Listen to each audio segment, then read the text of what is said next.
At least आज important day हमने देखा, मंथली वायदा एक्सपायरी के दिन एक अच्छा स्ट्रॉन्ग हमने क्लोजिंग आज देखी, अच्छा खासा कारोबार बाजार में था। क्या हम ये तेजी आगे भी बरकरार रहने की उम्मीद रखें? बिल्कुल मैं समझता हूँ। देखिए आज तो अच्छा दिन है क्योंकि लिक्विडिटी के पॉइंट ऑफ व्यू से एफआईएस का आंकड़ा भले ही छोटा हो लेकिन पॉजिटिव नंबर में आया है।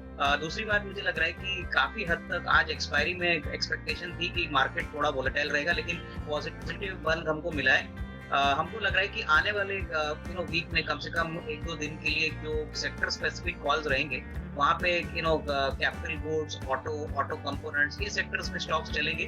तो मेरे ख्याल से स्टॉक स्पेसिफिक स्वाति रहना शायद ठीक रहेगा क्योंकि इंडेक्स में जो बढ़त मिली है शायद कल थोड़ा सा मॉडरेशन आपको देखने को मिले लेकिन मार्केट ऊपर नीचे रहते रहेंगे। लेकिन stock specific I think strategy investors को अडॉप्ट करनी चाहिए। स्टॉक स्पेसिफिक स्ट्रैटेजी रखने की सलाह दे रहे हैं अविनाश जी। अब हफ्ते भर का किसी को नजरिया रखना हो, यहाँ पर समझना चाहेंगे आपसे अविनाश जी, तो कौन से स्टॉक में पोजीशन व्यू रखने की सलाह देंगे?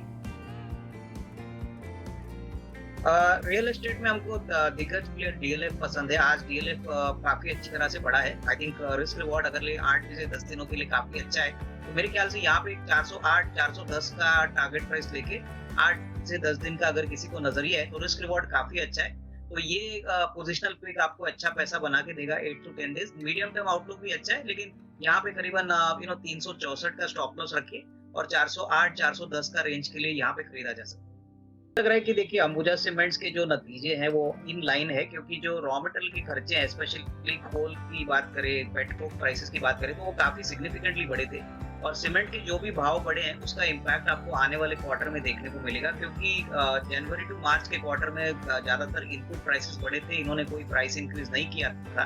तो नंबर्स तो उम्मीद की एक्सपेक्टेशन से ही आई है लेकिन अभी जो अगले 8 से 10 दिन में जो नतीजा आएगा कंपनी के मैनेजमेंट से, होलसेल से, कि फाइनली किस बायर को ये कंपनी बेची जाएगी, तो यहाँ पे ये इंपॉर्टेंट ट्रिगर पॉइंट रहेगा। मेरे ख्याल से सेकंड हाफ में सीमेंट की प्राइसेस और ज्यादा बढ़ेंगे तो डेफिनेटली इसमें कोई डाउट नहीं कि एक अच्छा बाउंस बैक देखने को मिले। लेकिन जिनके पास पोजीशंस है वो होल्ड करें क्योंकि होलसेल का डील एक बार होता है तो अंबुजा और एसीसी, ये दोनों कंपनीज जो नई बायर को जाएगी उसका री रेटिंग आगे इस डेवलपमेंट पे डेफिनेटली पॉसिबल है। तो मेरे ख्याल से होल्ड करते नंबर से ज्यादा ये होलसेल की डील अभी काफी इंपॉर्टेंट रहेगी। अंबुजा सीमेंट को होल्ड करने की सलाह दे अविनाश गोरक्षकर। दूसरा शेयर एक्सिस बैंक है, इसका मुनाफा हमने देखा अनुमान से ज्यादा रहा है। ये 2677 करोड़ से बढ़कर मुनाफा 4120 करोड़ रुपए पर पहुंच गया। बैंक के ग्रॉस और जो नेट एनपीए है उसमें खासी कमी भी देखने को मिली है। एक्सिस बैंक में कल कैसा एक्शन रहेगा और अविनाश जी निवेशकों को क्या करना चाहिए स्टॉक?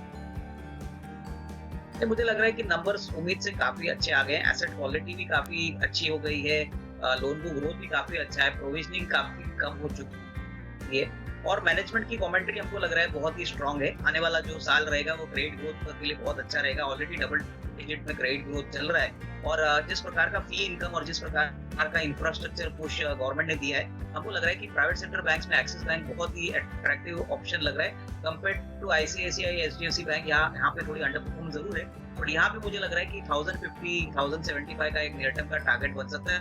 तो कल डेफिनेटली अच्छे नंबर्स के कारण थोड़ी बहुत बढ़त आपको देखने को मिलेगी लेकिन अगले 6 से 12 महीने में आउटलुक पॉजिटिव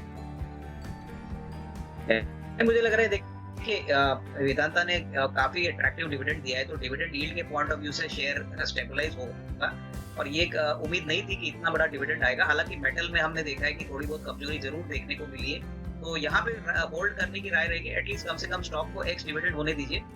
डिविडेंड का जो बेनिफिट है वो शेयर होल्डर्स को यूटिलाइज करना चाहिए और उसके बाद जिस प्रकार के मेटल प्राइसेस और जिस प्रकार के मार्केट में स्पेशली ग्लोबल मार्केट्स में ऑयल का क्या ट्रेंड रहेगा वो देखना पड़ेगा बट डेफिनेटली करंट प्राइस पे होल्ड करें।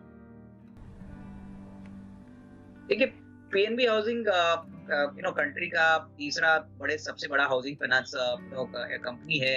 पंजाब नेशनल बैंक इनकी पेरेंट है। सबसे बड़ी बात ऊपरी लेवल से ये स्टॉक काफी टूट चुका है। हाउसिंग फाइनेंस मार्केट अभी स्लोली इंप्रूव हो रहा है और जिस प्रकार का तेजी हमने रियल एस्टेट में देखा इसका फायदा कंपनी को जरूर मिलेगा। रियल इंटरेस्ट रेट्स भी बढ़ने वाले, करंट परफॉर्मेंस डेफिनेटली उम्मीद से काफी अच्छी है, प्रोविजनिंग भी कम हो चुकी है और मैनेजमेंट काफी कॉन्फिडेंट है कि आने वाला साल इनके लिए अच्छा रहेगा। तो मेरे ख्याल से पकड़ के रखिए। हो सकता है कि यहाँ पे अगर आने वाले 1-2 क्वार्टर्स और अच्छे आते हैं, इंटरेस्ट रेट बढ़ते हैं, तो आपको 430 450 का एक रेंज मिलेगा। काफी समय से स्टॉक अंडर परफॉर्म कर चुका है, तो इसमें डाउनसाइड काफी प्रोटेक्टेड है, तो इसमें होल्ड करें।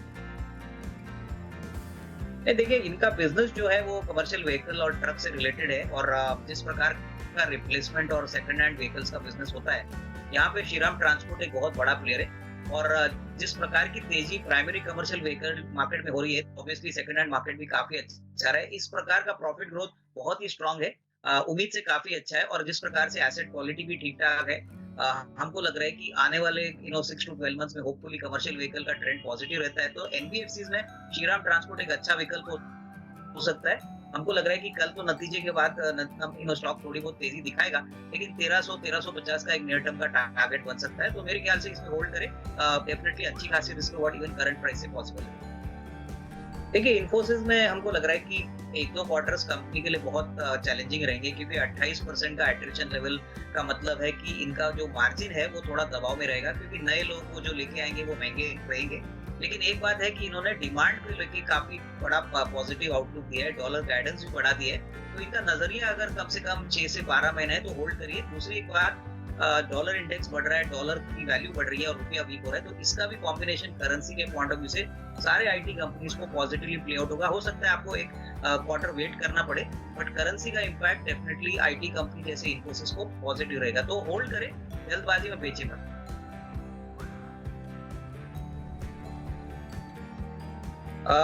स्वाति, लॉन्ग टर्म के लिए जो शेयर मुझे पसंद है वो ऑटो कंपोनेंट सेक्टर से है और कंपनी का नाम है एसजेएस एंटरप्राइजेस। ये करीबन 3-4 महीने पहले इस कंपनी का आईपीओ आया था, करीबन 540 रुपए में। शेयर अभी करीबन 430 का चल रहा है। कंपनी का जो मेन बिजनेस है वो इंटरेस्टिंग है, गाड़ियों को स्पेशली पैसेंजर कार्स और मोटरसाइकिल को एक्सटीरियर तरीके से कैसे खूबसूरत बनाना, ये इनका मेन प्रोडक्ट एस्थेटिक बनाता है और इंडिया में ऐसी बहुत कम कंपनी है। इनफैक्ट पिछले साल इन्होंने करीबन 250 करोड़ पे 48 करोड़ का प्रॉफिट किया था, 25-28% का इबिटा मार्जिन कमाते हैं, तो बिजनेस बहुत प्रॉफिटेबल है। कंपनी सारे ओईएम्स को केटर करती है, जैसे कि महिंद्रा है, टाटा है, वोल्वो है, रॉयल एनफील्ड है। एक्सपोर्ट में विस्टन को करीबन 12-13% एक्सपोर्ट करती है। कंपनी बिल्कुल कर्जा मुक्त है और कंपनी ने काफी अच्छी पॉजिटिव कमेंट्री आने वाले साल के लिए दी है। तो हमारा मानना है करीबन 17-18 रुपए की अर्निंग इस साल आएगी, जो अगले साल करीबन 25 या 26 रुपए आने की अपेक्षा है 23 के लिए। तो यहाँ से खरीदने का मौका बनता है। आपको लग रहा है कि अगर किसी को 8 से 12 महीने की अवधि के लिए ये स्टॉक खरीदना है तो करीबन 575-600 का टारगेट प्राइस मिलेगा। बहुत ही यूनिक बिजनेस है और काफी अच्छी अट्रैक्टिव वैल्यूएशन है। तो ये मेरी तरफ से